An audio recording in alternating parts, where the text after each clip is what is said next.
ஒரு ஊர்ல வந்து பார்த்தீங்கன்னா, பயங்கர பணக்காரங்க இருக்கிறாங்க. அவங்க கீழ நெறைய பேர் வேல பார்க்குறாங்க. அப்படி வேல பார்க்கும்போது அவங்க சொல்லிக்கலாம், "நான் அந்த வீட்ல அந்த பணக்காரன் வீட்ல வேல பார்க்குறேன். வேலைய விட்டு தூக்கிட்டா நான் அந்த வீட்ல வேல பார்த்தேன்." அப்படின்னு சொல்லிக்கலாம். அதே மாரி தான் நம்ம வெளிநாடுகள்ல ஒர்க் பண்ணும்போது, "நான் இந்த நாட்ல வேல பார்த்தேன், அந்த நாட்ல வேல பார்க்குறேன், இந்த நாட்ல வேல பார்த்துட்டு இருக்கேன்." அப்படின்னு சொல்லலாம். வேலைய விட்டு நம்ம ஊருக்கு போயிட்டோம்னா, "அந்த நாட்ல வேல பார்த்தேன்." அப்படின்னு சொல்லலாம். இத ஏன்டா இப்ப சொல்ல வரேன் அப்படின்னா, இன்னைக்கு வந்து சம்பளம் போட்ட முதல் ஞாயிற்றுக்கிழமைங்க.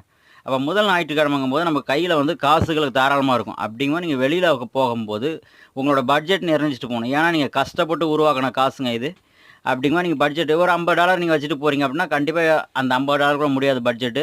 யாராவது ஃப்ரெண்டுங்க, தெரிஞ்சவங்க வரும்போது சாப்பாடோ, டீ, காஃபியோ வாங்கி குடுக்கும்போது, மேல ஒரு $20 கூட செலவாகலாம். அப்படிங்கும்போது நீங்க பட்ஜெட் நிறைஞ்சிட்டு போம்போது, அந்த பட்ஜெட்டோட கொஞ்சம் எக்ஸ்ட்ரா வரும். அதே நீங்க பட்ஜெட் நிர்ணயிக்காம போனீங்க அப்படின்னா வெளியில, எவ்வளோ செலவு பண்றீங்கன்னே தெரியாது. ஏன்னா, இந்த முதல் சண்டேல நீங்க அதிக செலவு பண்ணிட்டீங்கன்னா, மீதமுள்ள 3 சண்டேவுக்கு வந்து நீங்க வந்துட்டு யார்ட்டயோ கடன் வாங்குற மாரி வரும். அதனால சிக்கனமா செலவு பண்ணுங்க.